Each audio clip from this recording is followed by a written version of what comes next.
रे तुझे आत्मा हम तो क्या बताए, क्या हमारे दिल में है, क्या हमारे दिल में है, पैरों की तमन्ना अब हमारे दिल में है।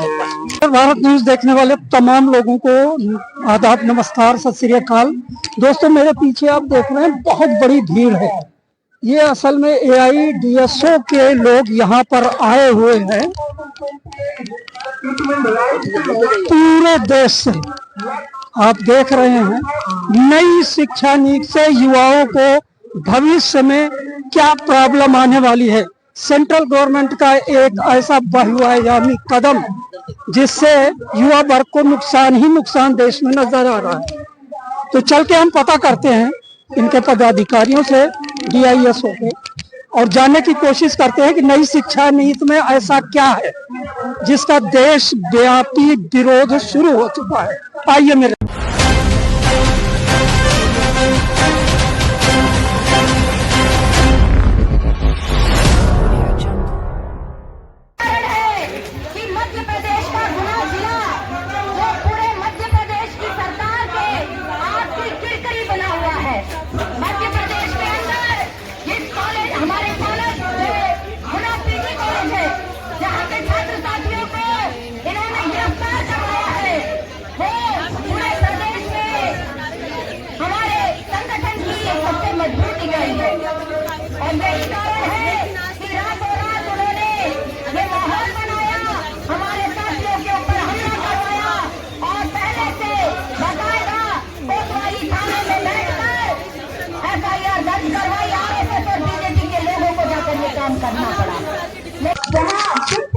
जी, आपका नाम क्या है?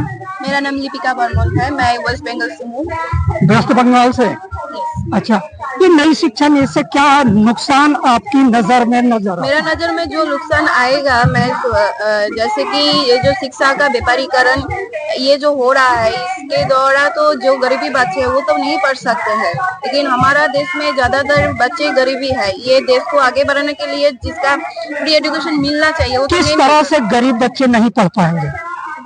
क्योंकि अभी तो एडमिशन, ये जो न्यू एजुकेशन पॉलिसी में जिस दौरान से ये जो मतलब कि प्राइवेटाइज्ड हो जाएगा ना, प्राइवेटाइज होने से तो बहुत सारे गरीबी बच्चे नहीं पढ़ पाएगा ना। मतलब शिक्षा का निजीकरण हो रहा है, प्राइवेटाइजेशन हो रहा है, उससे नुकसान होने वाला। जी, क्या कहेंगे आप? Sir, what NEP is bringing, specifically the self-financing, where the government will stop funding the institution, the government institution. So the government institution will take money from the students' pockets. So this is the one of the implementations of NEP, self-financing. And when this comes to action, the poor of this country cannot study. So today you are going to give any memorandum to the government? We have been giving. Last year we have submitted 1 crore signature to the Prime Minister. What was the result? No, they are absolutely they are not taking the notice. They are not taking any step back.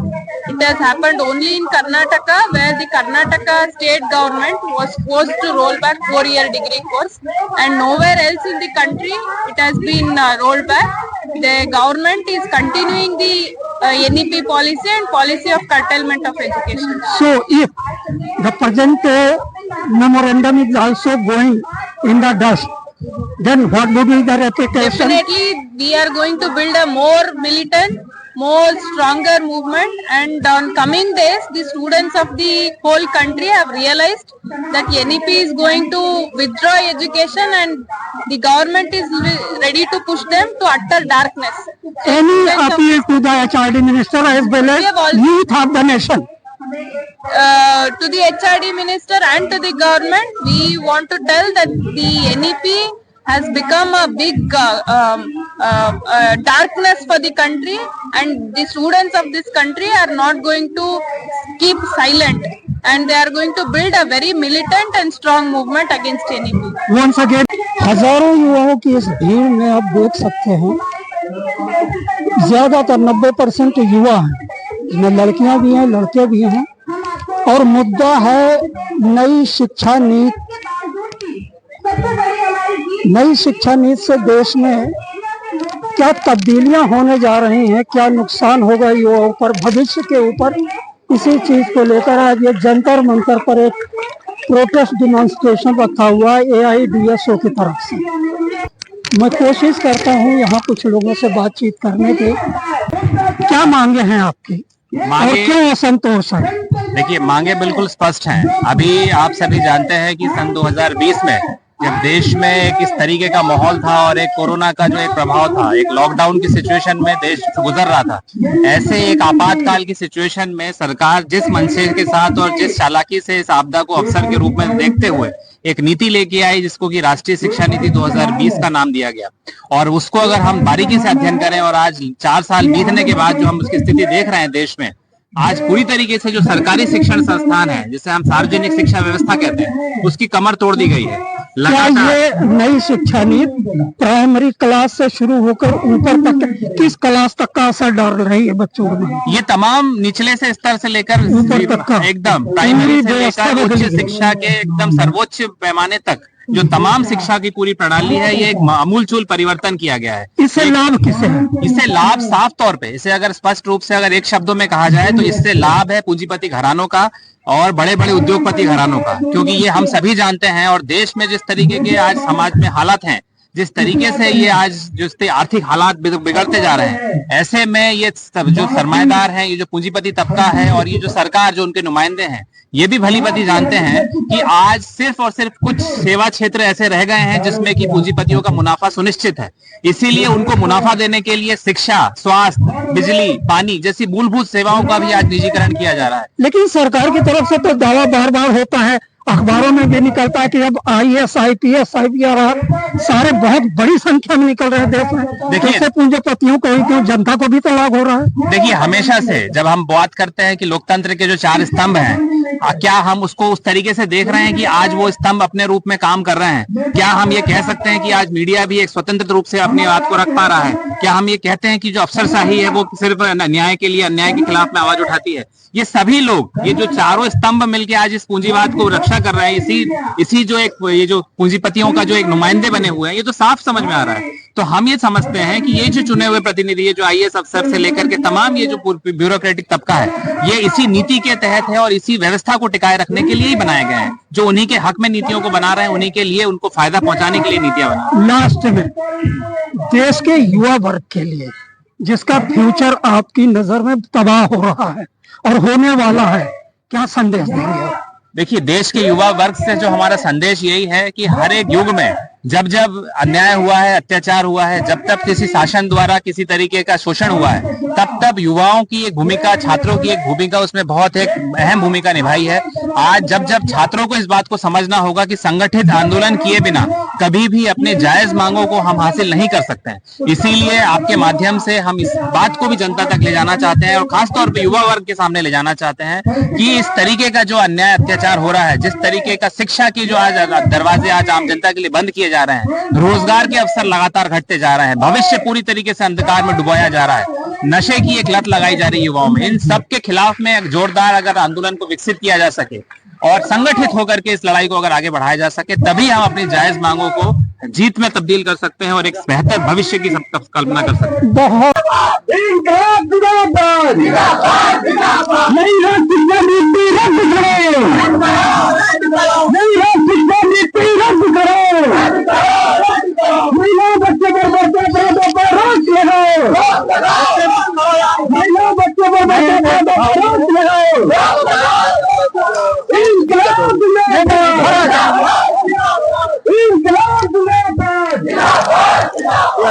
Jantar Mantar की तस्वीरें आप देख रहे हैं, बहुत बड़ी संख्या में यूथ इकट्ठा हुआ है।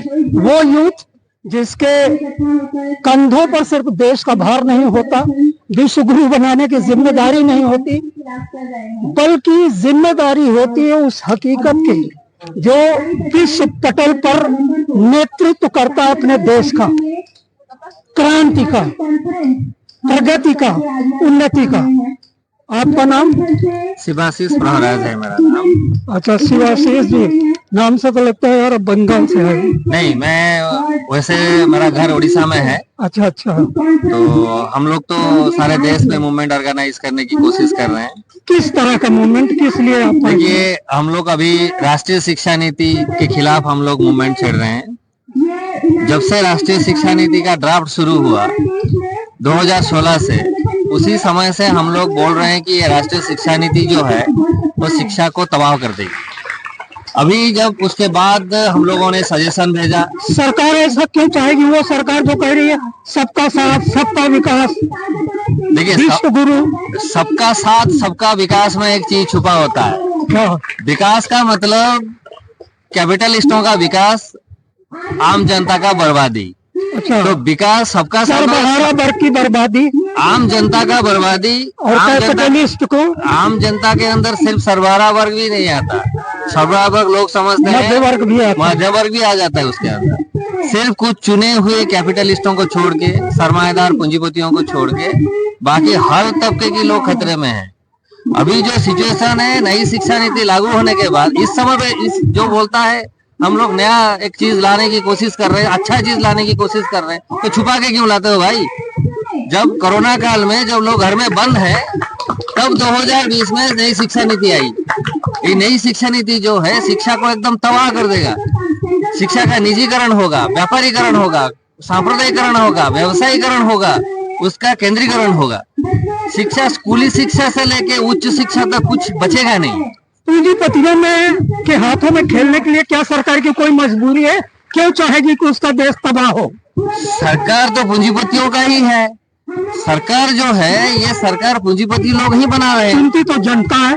जनता को तो बहकाया जाता है। जैसे आप लोग जानते हैं, media power, money, muscle power, इसकी ताकत पे ही तो इलेक्शन लड़ा जाता है। तो कहीं न कहीं जनता की भी गलती है जो चुनती है।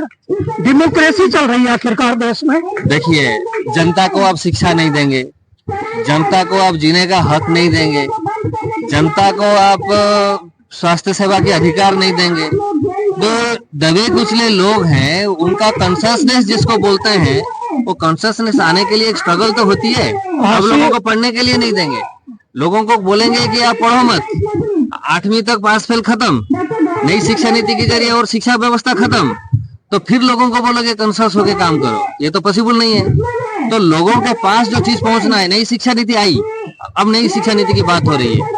नई शिक्षा नीति आई, कितना बार चर्चा हुआ? नई शिक्षा नीति जब आ रही है, लोगों के अंदर चर्चा होना चाहिए, सेमिनार, सिंपोजियम्स होना चाहिए, लोगों के पास लेना चाहिए कि भाई हम लोग ये बदलाव लाना चाहते हैं, ये सही है या गलत है, तब पता चलेगा ना लोग वोट देते हैं या नहीं देते। क्या आप मानते हैं कि देश में 2 तरह की शिक्षा नीति है? शिक्षा नीति तो 2 तरह की, मतलब अभी जो शिक्षा नीति है वो तो एक ही तरह का हो रहा है। मतलब जिसके पास पैसा है वो पढ़ेगा, जिसका पास पैसा नहीं है वो पढ़ेगा नहीं, सीधी सी बात है। दूसरी ओर जिन लोगों को पढ़ने के लिए मौका मिलेगा उनको सही शिक्षा नहीं मिलेगा, और उनका टेक्स्ट बुक, कोर्स करिकुलम के बदल के शिक्षा का सांप्रदायिकरण करके लोगों के अंदर भेदभाव लाने की कोशिश किया जाएगा। जात धर्म, इसकी चलते लोग आपस में लड़ते रहेंगे, सरकार का विरोध नहीं करेंगे, और ये सरकार जो देश को तबाह करने की कोशिश कर रही है, सरकार तो पॉलिटिकल मैनेजर है पूंजीपतियों का। चलिए आशीष जी, एक बात बताएं, शिक्षा के बाबत आप आए हैं, बड़ी अच्छी चीज है। बाबा भीमराव अंबेडकर ने भी कहा है कि जो शिक्षा नामक शेरनी का दूध पिएगा वो शेर की तरह दहाड़ेगा। तो क्या वो दहाड़ छीनने की तैयारी है? जरूर है, ये दहाड़ छीनने की तैयारी है। लोग अगर पढ़ेंगे नहीं, बहुत दिन से एक फिलोसोफर बोले थे, आप लोग जानते होंगे, लियो टॉल्स्टॉय बोले थे कि strength of the government lies with people's ignorance. सरकार की जो शक्ति है वो लोगों की अज्ञानता के ऊपर होती है। तो लोग अगर शिक्षा नहीं मिलेगा तो समझ नहीं पाएगा। देश में नफरत का माहौल है, सब महसूस करते हैं, कोई कहता है कोई नहीं कहता है। क्या शिक्षा के सिलेबस का कोई लेना देना इस नफरत से है? आप क्या महसूस करते हो? ये जो शिक्षा का सिलेबस बन रहा है ये नफरत को बढ़ावा देगा। इस सिलेबस में चुने हुए चीजों को लाए जाने की कोशिश की जा रही है। इतिहास को बदलने की कोशिश की जा रही है, विज्ञान को बदलने की, विकृतीकरण करने की, बदलने की कोशिश की जा रही है। इसकी चलते जो सिलेबस बनेगा इसमें तो नफरत बढ़ेगी। इस सरकार से आपकी डिमांड क्या है आज? हमारा डिमांड ये है, ऐसी एक शिक्षा नीति बनना चाहिए। हम तो शिक्षा की बात कर रहे हैं, तो शिक्षा की नीति जी जी। ऐसी शिक्षा नीति बननी चाहिए जो सबके लिए हो, आम जनता के लिए शिक्षा नीति हो, जो गणतांत्रिक हो, डेमोक्रेटिक हो, जिसमें धर्म की कोई भेदभाव नहीं होगा, वो सेकुलर हो, धर्मनिरपेक्ष शिक्षा हो, और शिक्षा वैज्ञानिक हो, जो कि लोगों को अपनी पैर पे खड़ा करने की कोशिश हो। सिलेबस से लेके जो जैसे कैसे पढ़ाया जाएगा, क्या पढ़ाया जाएगा, सब चीज ये साइंटिफिकली हो, ताकि लोग सोच पाए क्या सही है क्या गलत है, खुद की पैर पे खड़ा हो पाए। ये ऐसी शिक्षा होनी चाहिए।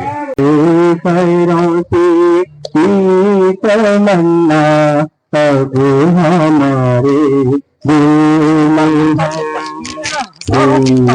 कर लाती है सबको कत्ल होने